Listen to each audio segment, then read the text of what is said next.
Assalamualaikum warahmatullahi wabarakatuh. Perkenalkan, kami dari kelompok 9 akan mempresentasikan keberadaan reaksi serta kegunaan dari alkali tanah.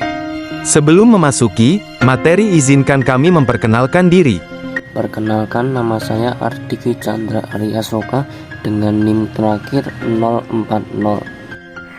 Perkenalkan, nama saya Hanifah Kamasito dengan NIM 045. Perkenalkan, nama saya Rahmat Zaki Afianto dengan NIM 046. Di sini saya ingin menjelaskan tentang keberadaan logam alkali tanah. Logam alkali tanah banyak ditemukan dalam berbagai bentuk di alam, baik sebagai mineral maupun senyawa. Mereka sering ditemukan dalam bentuk karbonat, silikat, atau sulfat, dan dapat ditemukan di laut dan batuan. Selain itu, mereka juga dapat ditemukan dalam tanah, khususnya dalam bentuk tanah lempung dengan pH tinggi. Keberadaan alkali tanah yang diketahui yang pertama adalah berilium. Berilium tidak begitu banyak terdapat di kerak bumi, bahkan hampir bisa dikatakan tidak ada. Sedangkan di alam, berilium dapat bersenyawa menjadi mineral beril dan krisoberil. Lalu selanjutnya ada barium. Barium berada di kerak bumi sebanyak 0,04%. Di alam, barium dapat membentuk senyawa mineral baritin dan mineral witerit. Lalu yang ketiga ada strontium. Berada di kerak bumi dengan jumlah 0,03%. Di alam, strontium dapat membentuk senyawa mineral selesit dan strontianit. Lalu selanjutnya ada kalsium. Kalsium adalah logam alkali yang paling banyak terdapat di kerak bumi. Bahkan, kalsium menjadi nomor 5 terbanyak yang terdapat di kerak bumi, dengan 3,4% keberadaannya. Di alam, kalsium dapat membentuk senyawa karbonat, senyawa fosfat, senyawa sulfat, dan senyawa fluorida. Lalu ada magnesium. Magnesium berperingkat nomor 7 terbanyak yang terdapat di kerak bumi, dengan 1,9% keberadaannya. Di alam, magnesium bisa bersenyawa menjadi magnesium klorida, senyawa karbonat, dolomit, dan senyawa epsomit. Yang terakhir ada radium.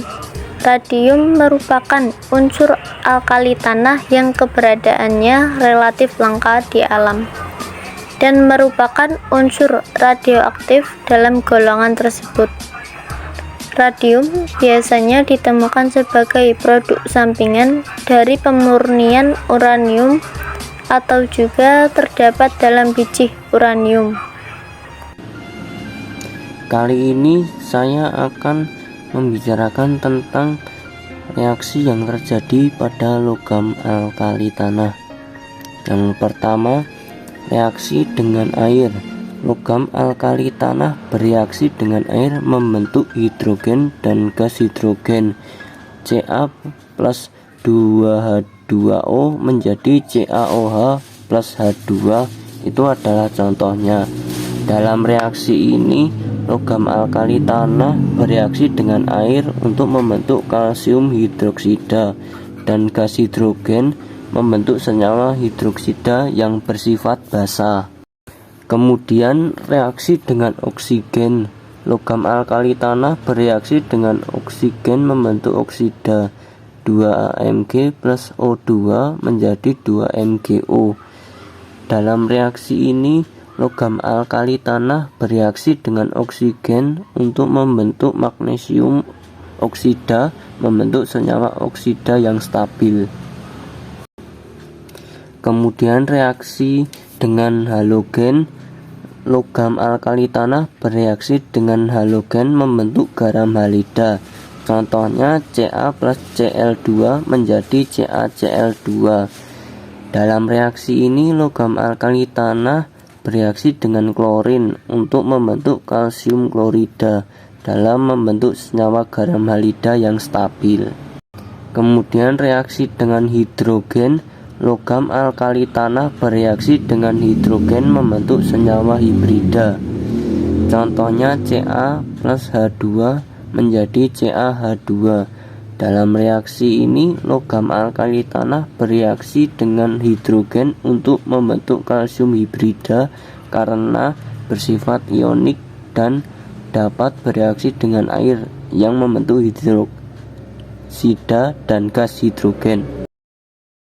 Kemudian reaksi dengan nitrogen, logam alkali tanah dapat bereaksi pada suhu tinggi membentuk nitrida.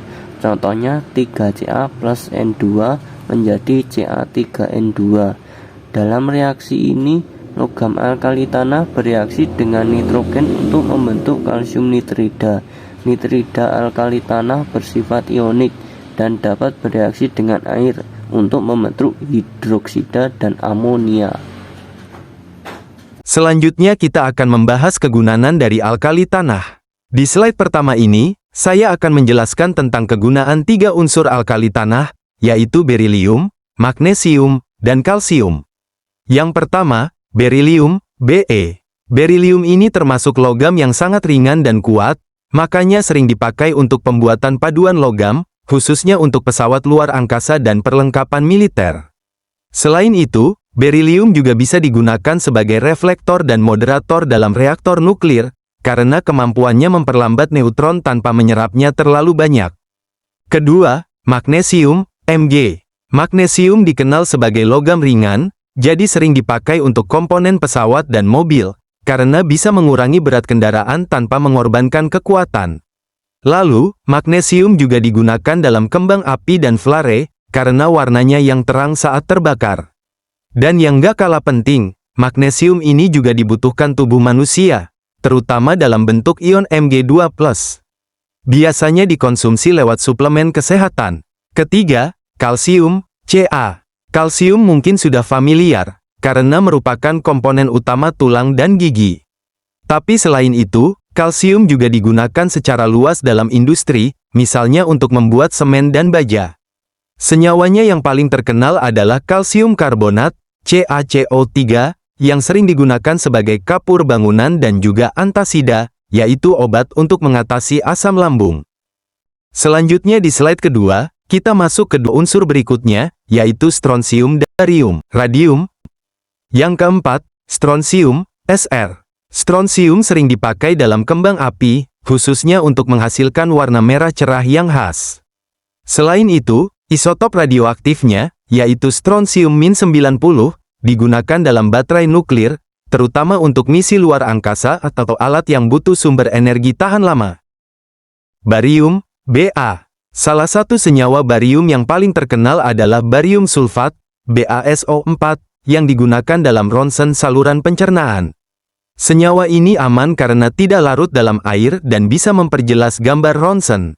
Barium juga digunakan dalam pembuatan keramik, kaca, dan cat, karena sifat kimianya yang unik.